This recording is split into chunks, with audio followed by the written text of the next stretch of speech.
EPF में योगदान की सीमा बढ़ेगी, पूरी जानकारी। कर्मचारी भविष्य निधि संगठन ईपीएफओ देश के करोड़ों कर्मचारियों के रिटायरमेंट फंड की देखरेख करता है। वर्तमान में ईपीएफ में कर्मचारी और नियोक्ता दोनों की ओर से बेसिक सैलरी का 12% योगदान किया जाता है। लेकिन अब ईपीएफओ द्वारा ईपीएफ योगदान की सीमा बढ़ाने की योजना पर काम किया जा रहा है। ये प्रस्ताव कर्मचारियों के दीर्घकालिक वित्तीय भविष्य को सुरक्षित बनाने की दिशा में एक बड़ा कदम है। वर्तमान व्यवस्था क्या है? ईपीएफ योगदान। वर्तमान में कर्मचारी की बेसिक सैलरी जोड़ दिए डियरनेस अलाउंस का 12% ईपीएफ खाते में जमा होता है। इतना ही योगदान नियोक्ता भी करता है। सीमित योगदान। अधिकांश कंपनियां केवल 15,000 रुपये की बेसिक सैलरी तक ही योगदान करती हैं, भले ही कर्मचारी की वास्तविक सैलरी इससे अधिक हो।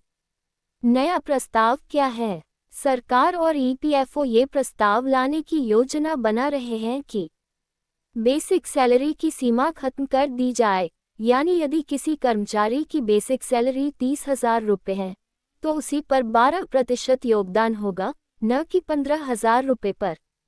इससे ईपीएफ फंड में अधिक पैसा जमा होगा, जिससे रिटायरमेंट के समय मिलने वाली राशि में बढ़ोतरी होगी।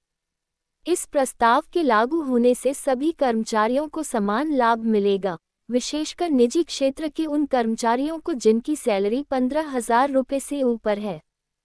फायदे क्या होंगे? रिटायरमेंट फंड में वृद्धि। अधिक योगदान का मतलब रिटायरमेंट के समय मोटी रकम। पेंशन में वृद्धि। एम्प्लॉइज पेंशन स्कीम में भी योगदान बढ़ेगा, जिससे भविष्य की पेंशन राशि अधिक होगी। लंबी अवधि की सुरक्षा। ये योजना कर्मचारियों के लिए दीर्घकालिक वित्तीय सुरक्षा को बढ़ावा देगी। न्यायसंगत प्रणाली। सभी कर्मचारियों को सैलरी के अनुपात में लाभ मिलेगा, न कि तय सीमा के आधार पर। चुनौतियां क्या हो सकती हैं?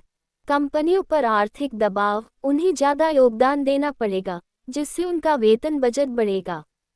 कर्मचारी की इनहैंड सैलरी कम हो सकती है अगर उनका कुल सीटीसी फिक्स हो और ईपीएफ योगदान बढ़ जाए। कब तक लागू हो सकता है ये प्रस्ताव? ये बदलाव वित्तीय वर्ष 2025 से 26 में लागू किया जा सकता है। इसके लिए श्रम मंत्रालय और ईपीएफओ के स्तर पर विचार विमर्श चल रहा है। अंतिम निर्णय के बाद इसे चरणबद्ध तरीके से लागू किया जाएगा। निष्कर्ष। ईपीएफ योगदान की सीमा बढ़ाने का प्रस्ताव कर्मचारियों के हित में एक क्रांतिकारी कदम हो सकता है। इससे उन्हें रिटायरमेंट के समय अधिक लाभ मिलेगा और वित्तीय स्वतंत्रता मजबूत होगी। हालांकि इसके लिए कर्मचारियों और नियोक्ताओं को कुछ शुरुआती चुनौतियों का सामना करना पड़ सकता है, लेकिन दीर्घकालिक लाभ निश्चित रूप से अधिक होंगे।